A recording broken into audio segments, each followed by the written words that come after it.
Brazilian Vinicius এখন বিশ্বের সবচেয়ে দামি ফুটবলার। দল বদলে বাজারে এখন কোন ফুটবলার সবচেয়ে আকাঙ্ক্ষিত?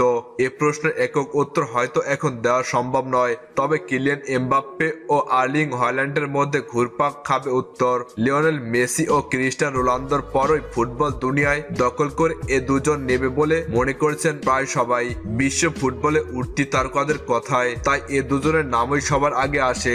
দল বদলের তথ্যের জন্য বিখ্যাত ওয়েবসাইট ট্রান্সফার মার্কেটে বিশ্বের সবচেয়ে দামি ফুটবলার এই দুইজন, সে ভাবনা আচমকা এক ধাক্কা খেয়েছে। সুইজারল্যান্ডে ফুটবল পরিসংখ্যা ভিত্তিক স্বাধীন গবেষণা প্রতিষ্ঠান international centre for sport studies CIUS 6 মাস পর পর প্রতিবেদন তৈরি করে বিশ্বের দামি খেলোয়াড়দের নিয়ে। বিশ্বের সেরা তারকারা কখন ইউরোপের শীর্ষ 5 লিগে খেলেন, তাই ইংলিশ প্রিমিয়ার লিগ, স্প্যানিশ লা লিগা লিগ, জার্মান বুন্দেসলিগ, ইতালিয়ান সিরি ও ফ্রান্স লিগ। আর খেলোয়াড়দের মধ্যে সবচেয়ে দামি খেলোয়াড় কে সেটা জানায় তারা। CIS এর নতুন প্রতিবেদন চমকে দিল সবাইকে। তাদের চোখে বিশ্বের সবচেয়ে দামি ফুটবলার এখন রিয়াল মাদ্রিদ ও ব্রাজিলের উলিঙ্কার ভিনিসিয়াস জুনিয়র। গত 6 মাসে ইউরোপিয়ান ফুটবলে যার উন্নতি সবচেয়ে বেশি নজর কেড়েছে তিনি ভিনিসিয়াস জুনিয়র। 3 মৌসুম ধরে যে ফুটবল ডি বক্সে ঢুকতেই ঘাবড়ে যেতেন, উল্টো পাল্টো শট নিয়ে বা ভুল পাস দিয়ে আগের সব ভালো কাজ রক্ষণকে ত্রাস করা, গতিতে ডিফেন্ডার ছিটকে ফেলা ভুলিয়ে দিতেন,